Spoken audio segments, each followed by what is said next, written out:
Okay, welcome back to today's webinar. This is meant as an introduction to low-level laser therapy or photobiomodulation, that's the new research term for this type of therapy.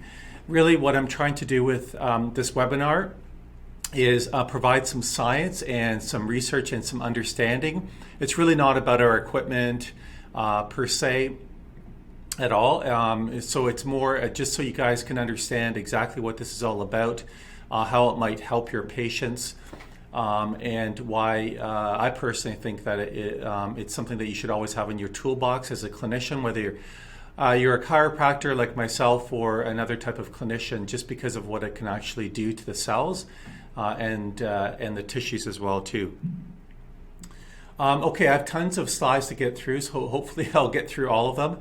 Remember, you can ask questions at any given time, just type them in. My preference is you type in your questions as we go along so that you don't, so that I can get to them at the very end as well too. Okay, all right, so again, I want to thank everyone for joining me today. I really appreciate you taking the time to do that. So let's get started. So we're going to talk a bit about the history of this laser therapy, sort of where it came from. The origins are really interesting, and I think it's important that everyone understands that.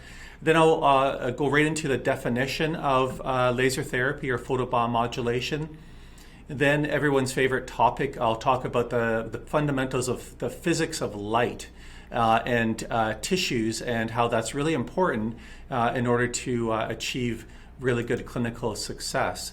A lot of clinicians that I've spoken to over the years, they dismiss laser therapy. They may have tried it, even bought equipment, and the results sometimes weren't there. And to be honest, a lot of that has to do with they weren't either trained properly, or they didn't really know what they were doing, or the equipment may have been inadequate. So this isn't something that you learn overnight. This is something that you need to understand the fundamentals of it and how to use your equipment, whatever equipment you have, and how to best approach every patient. So it's really a lot to it. It's and you should constantly read and understand about it, because your results will be that much better. I'll talk a bit about physiological reactions of light with the cells and the tissues. And then lastly, I end up with talking about the parameters, a pulsing of light, how it provides pain relief, something called the biphasic dose response, which is really important to understand how laser therapy works.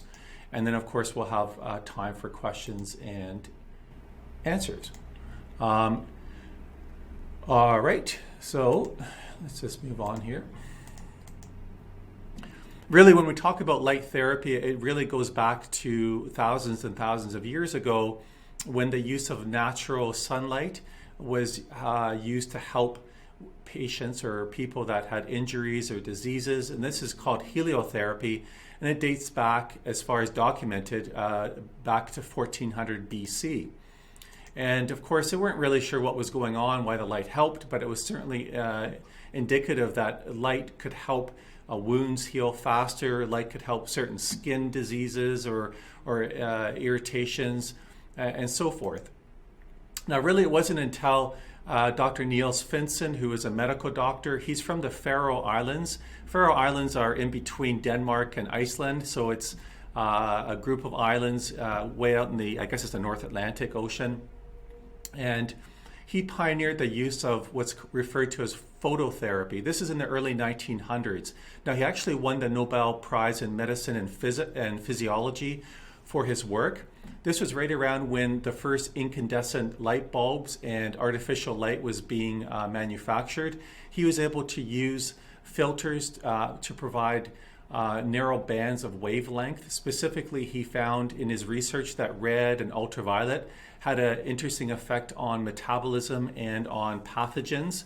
So he started to treat different prevalent diseases at that time in history, including smallpox, skin tuberculosis, and measles, with really good results, obviously, because he won the Nobel Prize in 1903. Unfortunately, he died prematurely. He had something called Pick's disease, and this is actually part of the reason why he got involved in phototherapy. So really, this portrait of him was right around the time that he died You can see he actually looks kind of sickly. So he's really the pioneer of artificial use of light. That's phototherapy.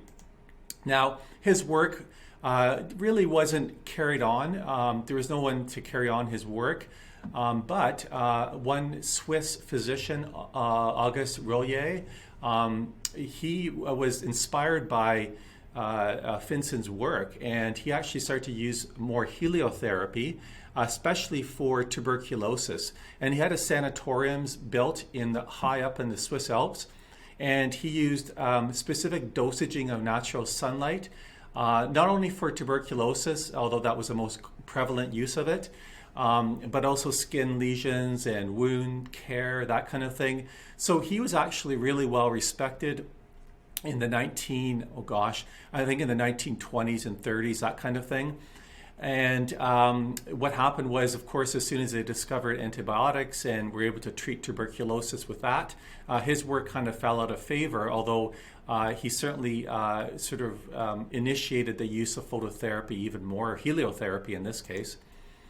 Then in the 1960s, it was really interesting. There was an article published. This is a Canadian link to laser therapy, which I think is pretty cool, published by Paul McGuff, and some other medical doctors. And he used a laser, which at the time, 1964, were first being introduced for laser surgery and so forth. But he used it specifically to treat experimental malignant tumors in hamsters. And it was published in the Journal of Canadian Medical Association. He was from Boston, Massachusetts. So his work, what he did was he injected malignant melanoma in the pouches of the cheek pouches of hamsters. So there you can see the melanoma. It's a growth, and then he was used a laser to actually eradicate and completely cure the hamster of the malignancy. Right now, these were higher powered lasers, but this was the first use of lasers in medicine, specifically for removing tumors, right? So it's quite interesting. Now, this gentleman, Professor Andrei Mester in Hungary, around the same time frame, a few years later, read McGuff's paper and wanted to replicate his experimental work. So he injected tumor cells in the shaved bellies of rats, and he treated it with what he thought was a similar laser used by McGuff, made at the University of Budapest.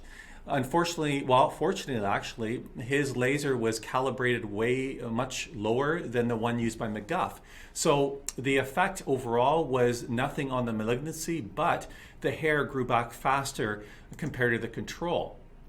Based on that serendipitous discovery, Mester went on to see what kind of effect this low-powered laser would have on wounds. So he did skin flap wounds. On the left is a control, and on the right, in the circled area, was the wound that was treated with this low-calibrated red laser. And it appears, it's quite obvious, that the wound in the same time frame compared to the control was healing much quicker. Now, what's really interesting is if you look at the adjacent wound that was not treated with the red laser, but you can see it's healing faster as well compared to the control.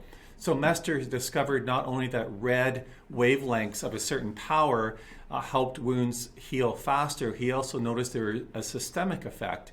And this systemic effect is really, really important when you're talking about photobiomodulation or laser therapy, because it stimulates white blood cells and immunomodulates the area that's inflamed and injured. So it has an additive effect than just treating directly with the laser itself. So the definition of photobiomodulation is in fact, it's a form of light therapy that uses non-ionizing forms of light, including, but not necessarily, lasers, LEDs, broadband light, and so forth. Generally speaking, the power output of each diode needs to be under 500 milliwatts, otherwise it's a thermal effect. So we want a non-thermal or no heat being produced. And this light's absorbed by photoacceptors called endogenous chromophores. And when they're excited, they cause a photochemical reaction similar to photosynthesis, and this can be beneficial to the cell. including reducing inflammation, reducing pain, modulating the white blood cells, and so forth. Now, when we look at the spectrum of light and what it can do, this is just a neat little chart that shows you the wavelength, the increasing wavelength, and the dosaging or the power, right?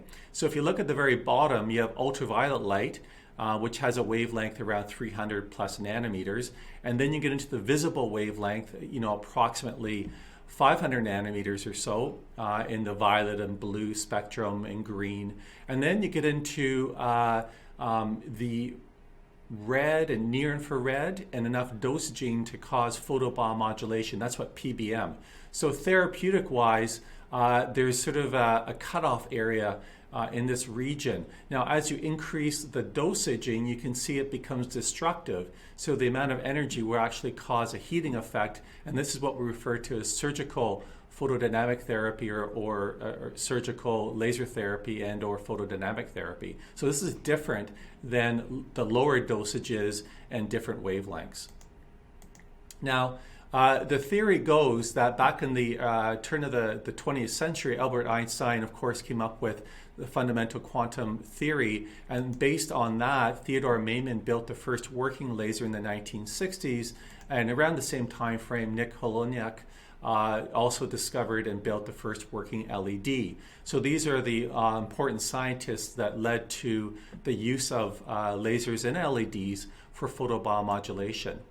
Now, these first working lasers, as I mentioned, they tend to be higher powered, and they were used by surgeons to actually cut and ablate tissues, similar to that hamster research I mentioned earlier. When you look at a high-powered laser and how it affects tissues, well, of course, it hits like a bullseye, and it's high-powered, so it will carbonize and vaporize and coagulate protein. But as you get farther away from where that light directly hits the tissue, the amount of energy decreases, and eventually you'll get to a zone of photoactivation where there's lots of light but limited temperature increase, and that's what we refer to as low-level laser therapy or photobiomodulation, whereas the heat is referred to as high-level laser therapy and more of a surgical tool. So what is a laser? Well, laser, you may recall, stands for light amplification by stimulated emission of radiation. That's the acronym. Really what it is, the early lasers used a red ruby crystal rod. So that's what this red sort of bar represents. And wrapped around it was a high-powered fluorescent pulsed light tubing connected to a high-voltage generator. That's number one. So when you pulse out the light that's wrapped around the ruby crystal, the photons emanating or emitting from these fluorescent tubing will send photons that are immediately absorbed by some of the atoms in the ruby crystal. That causes the electron orbit to increase. And what happens is this electron orbit, this high orbit, will spontaneously go back to its original position, shooting out a photon of light.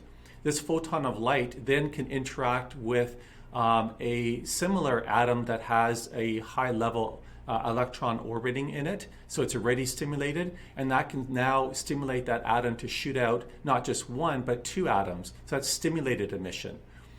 So when it sets up a chain reaction inside a tube with mirrors and a little hole, and this chain reaction will start to release all these photons as it's spontaneously emitting with zigzagging and going through all these atoms of the ruby crystal. So that's essentially what a laser diode is. Lasers are classified according to the power and the eye injury hazard. Anywhere from very low class 2, 0 to 1 milliwatts, all the way up to class 4, which is plus 500 milliwatts of power. Nearly all lasers used in low-level laser therapy or photobiomodulation are class 3B. The reason for that is class 3B provide enough energy to cause a therapeutic effect, but not too much light to cause a heating effect, and not too little light to cause no effect. So generally speaking, if you're going to use a single laser diode or 1 or 2 laser diodes, it should be in that class 3B. If it's class 4, well, you're not dealing with photobiomodulation. I do want to emphasize here to everyone listening that are clinicians, especially if you're looking at getting a laser therapeutic device, class 4 laser therapy is not class 3B, obviously, or photobiomodulation. Class 4 laser therapy works on a different fundamental basis, and it's not photobiomodulation. I don't have the time to get into that, but unfortunately, a lot of class 4 manufacturers lump themselves in with class 3B and photobiomodulation, but all the research is on the class 3B output of power, or LEDs if you have enough of them. So it's important to understand that you don't have to use lasers, but you need to have enough appropriate wavelength to treat for long enough, depending on what you're using, whether it's LEDs or laser, and most importantly, the dosaging. So if these are all correct, then or at least in the proper dosaging parameters, you will have a positive effect. Now, an LED is a little bit different than a laser diode. Obviously, there's negatively and positively charged layers, and they interact at a PN junction, and where they interact, when you provide electricity, it causes photons to be emitted in a narrow band, but not like a laser, so it's not coherent light, it's incoherent light. LEDs are getting much better, and you can make them a lot more powerful, but of course lasers you can make extremely powerful, which we all know. So really the major difference between LED and lasers is lasers are coherent beams, and you can make them very powerful. They're all one specific wavelength, whereas LEDs are incoherent light. They tend to be a narrow band of light, so in a range of nanometers, coming out incoherently and with less power. When we talk about the electromagnetic spectrum with respect to laser therapy, it's important to understand that anything shorter than the visible spectrum around the violet range turns into ultraviolet. And you can see the shorter the wavelength, the more energy. So once you get into ultraviolet, X-rays, and gamma rays, this is considered ionizing radiation with enough energy to break covalent bonds and potentially leading to cancer. So, think about ultraviolet and overexposure to sun can lead to skin cancer, for example. Whereas the visible spectrum, and as you get longer wavelengths, less energy, considered non-ionizing radiation and is not mutagenic. And of course, when we talk about laser therapy, we're referring to the visible spectrum and the near visible spectrum, or infrared. So how does this photobiomodulation therapy work? Well, essentially, first we need to understand that for a photochemical reaction to take place, light has to be absorbed by some type of photoacceptor. That's the first law of photochemistry.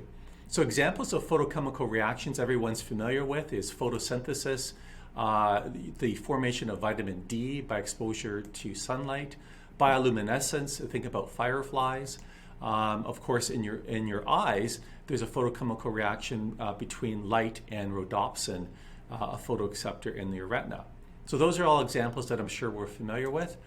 Now, when it comes to photobiomodulation, the chromophore or photoacceptor that we're most interested in is not obviously chlorophyll like in plants, or rhodopsin in the retina, or melanin in the skin, or the blood, hemoglobin. We're interested in specifically cytochrome C oxidase in mitochondria. So that's the target photoacceptor, not myoglobin or melanin or rhodopsin. The reason for that is cytochrome C oxidase, if you look at the inside of a cell in the mitochondria, specifically the inner membrane of the mitochondria, if we look at it, of course everyone recalls that this has the electron transport chain, and the one of the terminal enzymes is cytochrome C oxidase, or CCO, and the very terminal enzyme is ATP synthase. So this is aerobic respiration, where normally what happens is you have the proton gradient pump.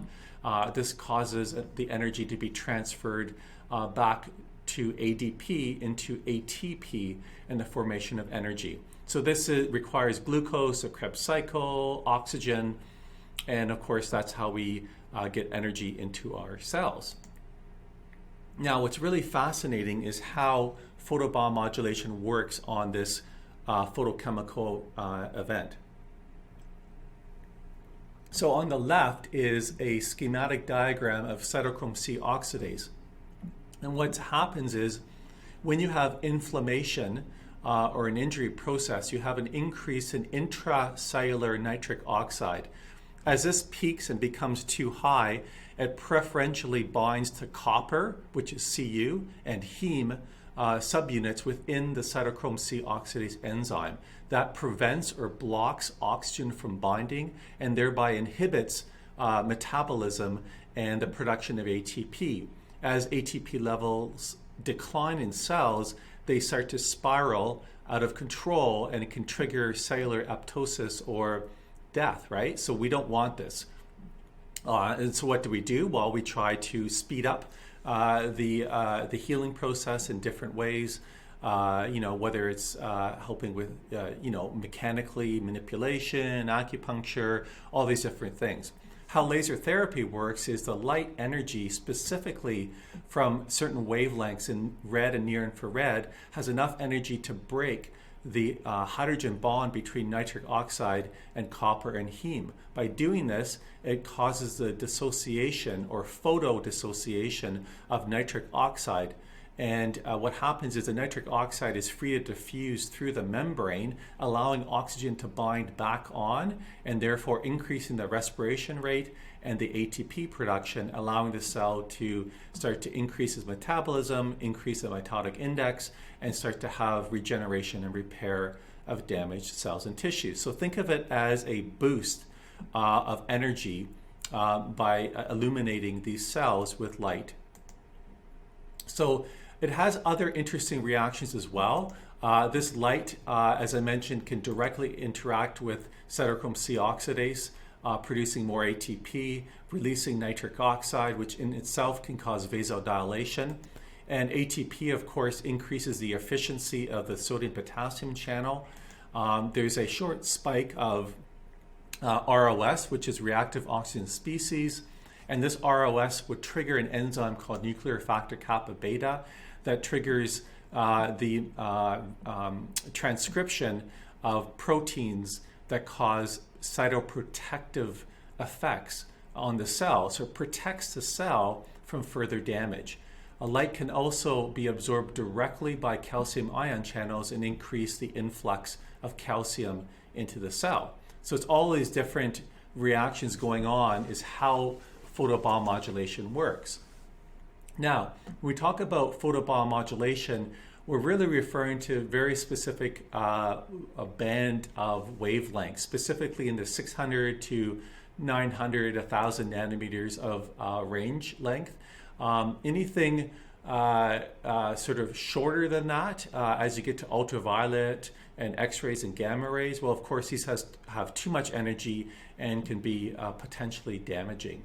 So it's really a very short window of wavelengths that can be effective. And even in these wavelengths, you have to be really careful because some are effective and some are not.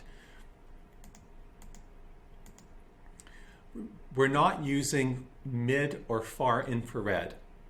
That's important to understand because I oftentimes get questions about using infrared therapy, like infrared lamps or infrared saunas.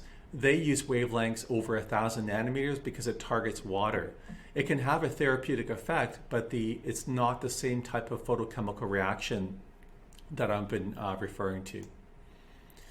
Now, when I talked about the specific wavelengths, a lot of the research was done by Tina Karu. Tina Karu is a Russian scientist out of Moscow.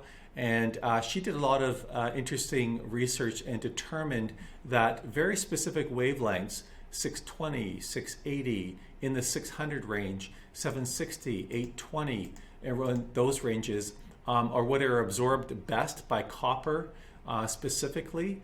So these wavelengths, or around these wavelengths, plus or minus 10, 20 nanometers, will be more effective in stimulating cytochrome C oxidase. And that's why it's really important to understand that you're not using a device that doesn't have the ranges of appropriate wavelengths that science and research has shown to be most effective. And this is really important when you're choosing a laser therapy device. So Tina Carew and other of her colleagues have determined that these specific ranges seem to be most effective, not only effective, but certainly the most effective wavelengths. So there's a window, a therapeutic window, roughly 630 to 900. You can stretch it out a little bit, but it's going to be in this range. Anything below 630 is absorbed by hemoglobin. Anything above 1,000 to 900 is absorbed by water. And of course, melanin also absorbs light. It does absorb a fair amount of red light, so red light does not penetrate very deeply because of melanin. But you see it drops off around 750, so right around 780 to 830, 840 nanometers can get through melanin and deeper into the tissues. That's why you tend to see near-infrared wavelengths used a lot as well. So therapeutically, you will see red and near-infrared. Red light can penetrate several millimeters, maybe 5-10 millimeters. Whereas near-infrared can go a little bit deeper. 10 millimeters, that's 1 centimeter, and a little bit deeper, maybe 20-30 centimeters, depending. Don't listen to any manufacturers that claim they have insane amount of depth of penetration. That's all BS. It really depends on different factors. That is the density of tissue, the amount of blood, the amount of melanin. There's all these different factors at play. But if you can push the laser probe into the tissue, you can actually get your light even deeper because you displace not only blood, but the tissue. So theoretically, you can get light 3, 4, 5, 6 centimeters deep into the human body if you know what you're doing. But if it's just gently resting on the surface of the skin, you're not going to go 6, 8, 10 centimeters in the body. It's impossible. However, the longer that you hold the light, the greater the effective depth of penetration depending on the wavelength. So sometimes longer periods of treatment time will help you get greater dosages to the maximum depth of penetration. Okay, so now what are the physiological effects of laser therapy? Well, it has interesting effects on angiogenesis and neovascularization and vasodilation. This allows for increased blood flow. It can increase collagen production and help with wound healing and healing in general. It can have an effect on skeletal muscle fibers and increase their ability to repair. So if you've strained a muscle and add light therapy, you'll actually see an increase in or a decrease in the time to heal because it stimulates myosatellite cells. It can have an effect on white blood cells to increase anti-inflammatory mediators and decrease pro-inflammatory mediators. It can vasodilate to decrease edema. And it can have a profound effect on repairing nerves, cartilage, and bone. I'll talk about all of these in isolation. So with respect to angiogenesis, what's interesting is there are increased fibroblast growth factors that occur with laser therapy, as well as platelet-derived growth factors. This type of stimulus will actually cause the ability of these vessels to grow. If you withdraw or decrease these factors, then of course you'll see regression of new blood formation. So it's well known that photobiomodulation can actually increase these factors. So I'll give you a couple examples. On the left is a patient that presented with a gangrene secondary to diabetes ulcerations. So what happened here was you can see there's bone sticking out. Her toes are on the verge of going gangrenous as well, the smaller toes, and she was scheduled for amputation. This is one of our patients. Over months, we were able to help improve angiogenesis and microcirculation in her foot, and eventually we were able to get complete regrowth of that gangrenous area. This is a direct example of how you can see growth of tissues if you provide it with appropriate circulation. Another one is post-surgical, where you see treatment over a progression of time. And what's really interesting to note, I want everyone to take a look, is you see the scar tissue formation is minimal. The reason for that is that not only does photobiomodulation increase collagen production, but it increases the maturation and repair of collagen and fibroblasts. So you're actually not going to leave a lot of immature collagen left. You're going to actually get it to mature into type 1 collagen, and that's less observable keloid formation. So normal collagen, say in a normal ligament, it's about 95% type 1 collagen. When you tear a ligament or you tear into tissue, the remodeling is such that you'll start to get a lot of type 3 or immature collagen. It tends to be disorganized and not in the parallel sort of alignment that you would expect with normal, say, ligamentous tissue. We know that laser therapy can actually decrease the accumulation of type 3 collagen, and this helps improve tensile strength of the repaired ligament. It can increase the thickness of collagen fibrils and decreases remodeling time, and therefore accelerating the healing process. So overall, this will help with collagen organization. So of course, why is this important clinically? Well, we tend to see as clinicians a lot of injuries like a torn supraspinatus tendon, for example, right? Or an Achilles tendon tear as well. So anything we can do to help promote healing of collagen, of course, that's what we're going to try and do. Now, unfortunately, this is important clinically because oftentimes our patients are coming in and they've had incomplete healing because, of course, they just think it's going to heal on its own. And depending on their age and their activity level, may end up with chronic tendinosis in the degenerative state of their tendon. So a tendinosis kind of scenario. So the idea here is that you stimulate with light therapy to help restore the normal functioning of the tenocytes, which are fibroblasts, to help repair this chronic scenario in tendons. When it comes to skeletal muscle repair, recall that when you injure or tear skeletal muscle fibers, you have quiescent myosatellite cells, those are the green blobs, that are stimulated to undergo mitosis and then repair and or turn into new skeletal muscle fibers. That's the normal process. Now, there's been a lot of in vitro and in vivo studies that have confirmed laser therapy can help regenerate muscle tissue through the activation of these satellite cells. One specific example I can give is they compared the skeletal muscle fibers in mice, and some of which were irradiated with red laser light. And then when they examined the number of satellite cells per fiber, they found that there was actually about 5 times as many active myosatellite cells compared to the control. So the more active stem cells, obviously the better the repair of the torn muscle fiber.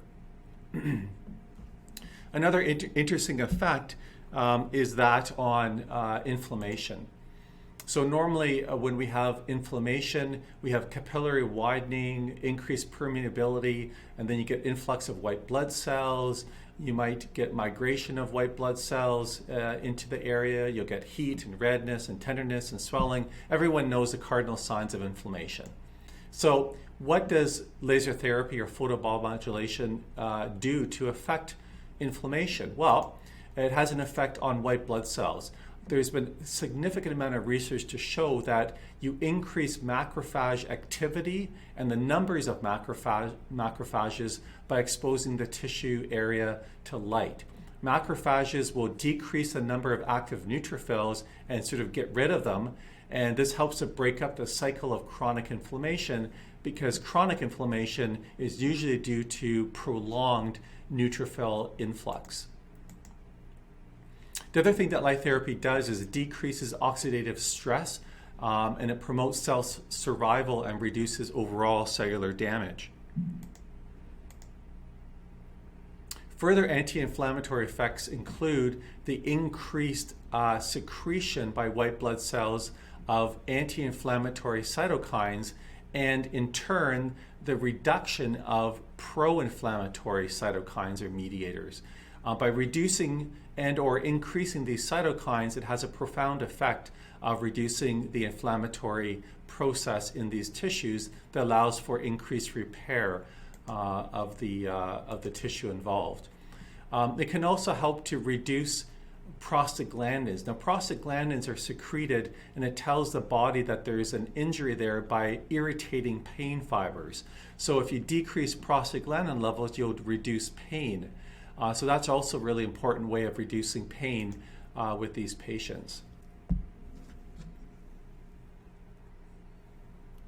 By the way, if you're finding this a lot of information over a short period of time, I hear you.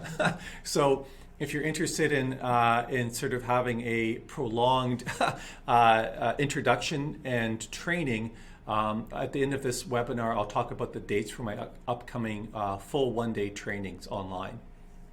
So how does photobiomodulation affect nerve regeneration? So for example, compressed nerves at the spinal level or extremities, these are all the types of conditions as a chiropractor or another clinician that you'll come across. A lot of the research has shown that low power laser irradiation, when applied to peripheral nerve, can prevent a drop in action potential. And of course, that's going to help with the ability of these nerve cells to function. It also reduces scar tissue formation, and I've mentioned that earlier. It also increases vascularization, which I mentioned earlier. And it mitigates the degeneration of surrounding muscle tissue because you're increasing the action potential. And lastly, it's going to accelerate the regeneration of the injured nerve itself. So this particular paper showed an intact nerve. So you can see here are the axons and the sort of the way it looks like a normal, healthy, intact nerve. This is a intact nerve, a sciatic nerve that was crushed, and then after a period of time, you can see what happens is in this crushed area, you have an increase in mononuclear cells, which are white blood cells, and you also observe myelin degeneration, which are the little tiny asterisks you can see here. So let me back up. Normal, crushed. Okay, one more time. Normal, and then crushed. All right. So now let's. So what they did in this particular experiment, they didn't expose the crushed sciatic nerve, to laser irradiation over a period of 7 days. So this is what you see here. So you start to see less influx, and you start to see some more normalcy of the axons. And then after 21 days, you can see that there's even a greater repair going on. And the way if you compare that to the very beginning, you can see that it's starting to look more and more normal. So the findings of this research specifically showed that the lasers had a biostimulatory effect such that it initiated the proliferation of astrocytes and oligodendrocytes in the nerve cell. It reduced oxidative stress, which of course can lead to excessive fibrosing. And it increased the production of fibroblast growth factor. And overall, the morphological analysis, as I was showing you here, indicated that laser therapy has the capacity to reduce the migration of white blood cells to the damaged nerve, leading to the decrease in edema areas and more rapid repair. Okay, next, how does it help on with respect to cartilage damage. So this particular experiment, by the way, there's lots of experiments. I'm just showing you the highlights here. Looked at osteoarthritis in a rabbit model. They excised the anterior cruciate ligament, let it degenerate on the medial femoral condyles, and this, of course, led to cartilage deterioration. So they started to treat with laser, and after about 2 to 4 weeks, there wasn't a lot of changes. And the reason for that, as we're all aware, chondrocytes take a long time to grow and repair.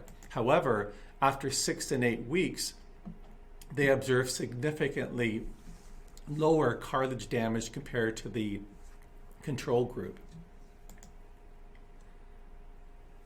So their findings were suggestive that laser therapy has a time-dependent effect such that it can help relieve pain and control inflammation, and it can help repair. And they're recommending that when you're treating things like cartilage degeneration, you need a long-term treatment, 6, 8 weeks, even longer. So this is important clinically because what we want to do is, if we're seeing these patients, lay out a treatment plan of at least 2 to 4 months to really have an impact. If you're only treating them for a few weeks, unfortunately, you just won't have the impact that you're looking for. Now, its effect on bone is really interesting. We do treat some fractures here in the clinic. Of course, you have to get the light to the fracture area.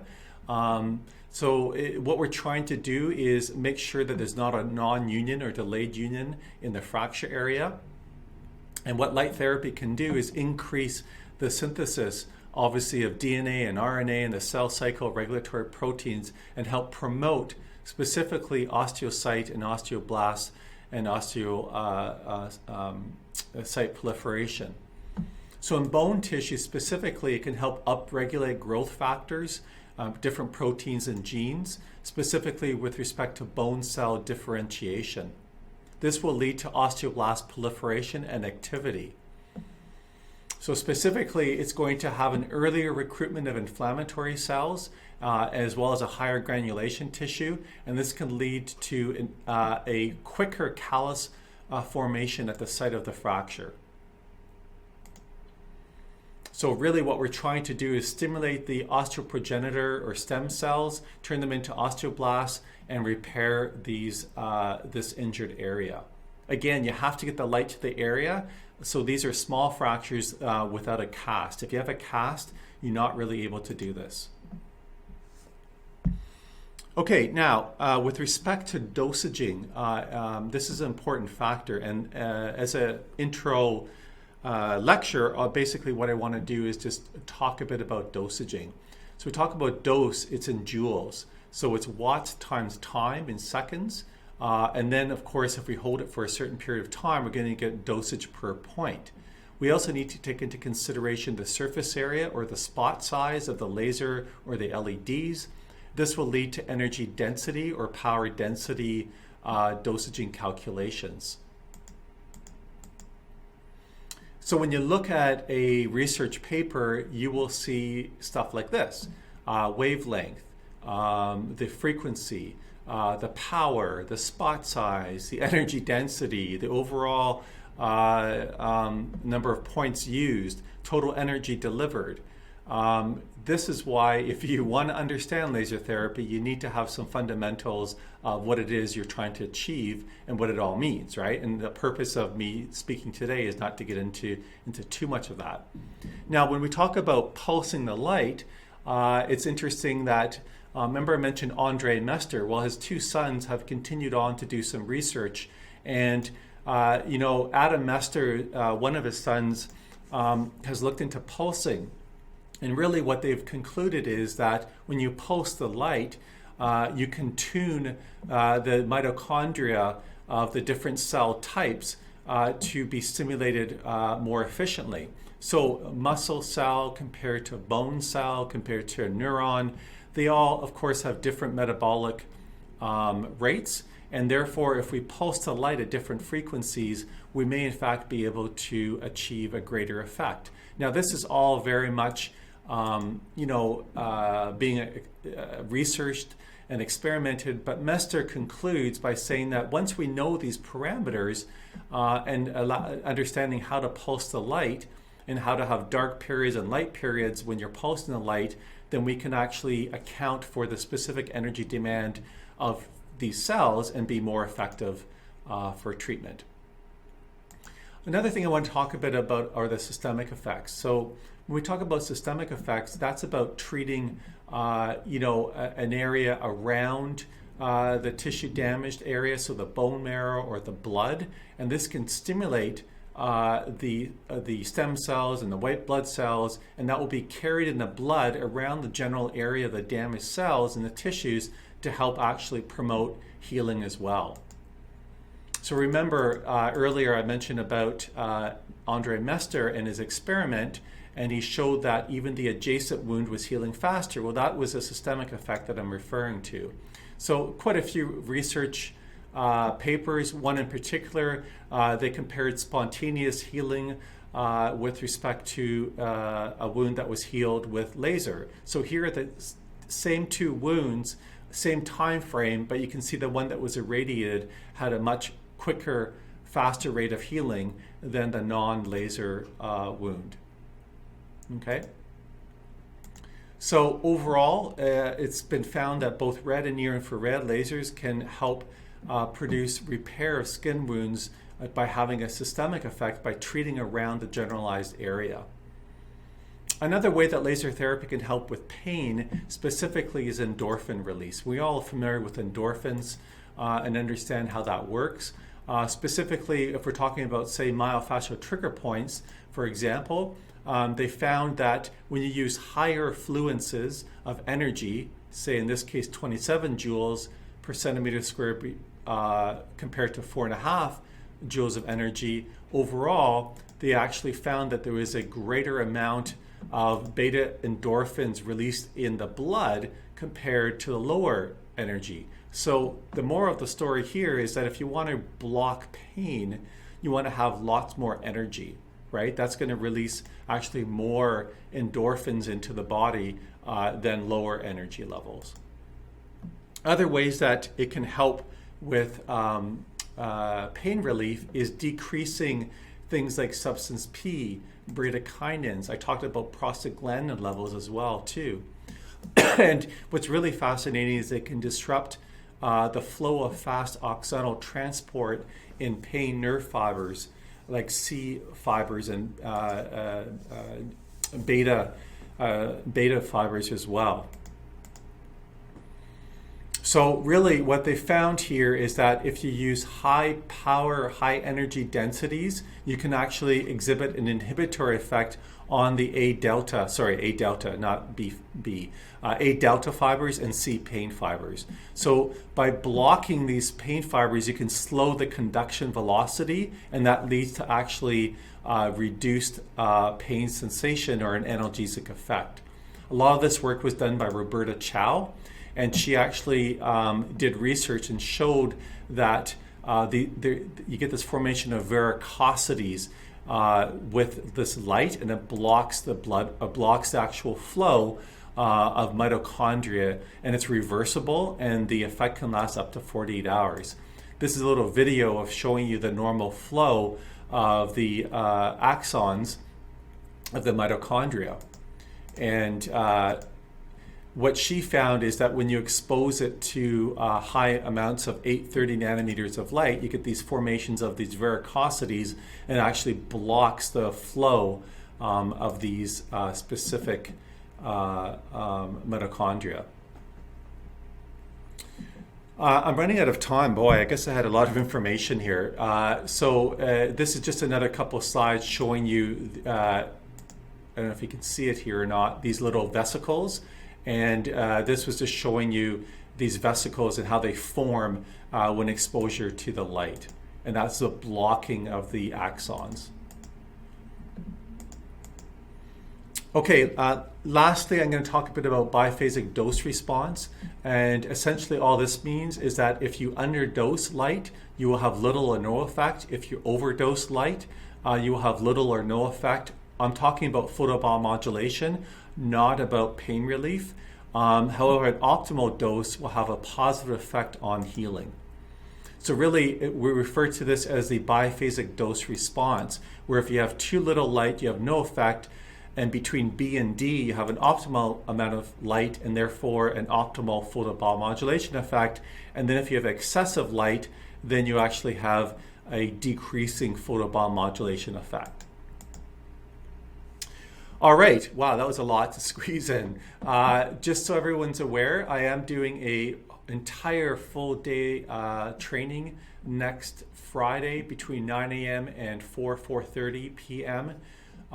It's $199, and that is a whole day live event. If you want to join us, go to bioflexlaser.com, find events, and you can join us. Or in December, Friday 11th, also having another class, 9 a.m. to 4:30 p.m. Not next week, but the week after, November 26th, I have another webinar. This one is specifically on the BioFlex personal therapy system, on maintenance treatment for chronic conditions. Clinicians are also welcome to join us. It's designed for the general public that have our equipment or interested in it, but also clinicians may also find it beneficial as well. All right, so let's take a look at any questions. Okay, just so everyone's aware, I have this webinar recorded and I will release the webinar and all of the details to watch it again in an email within a few days or into next week so you can watch it again. I want to thank everyone for joining. I do have a question here about spider veins. I don't think it's really going to be helpful for spider veins because I believe that's more of a mechanical issue with the vascularity. So I don't think it's going to really do much to help spider veins, although I might need to research that. All right. Anyway, thanks everyone for listening in. I appreciate everyone joining in. Take care, and hopefully we can meet up again soon. Take care.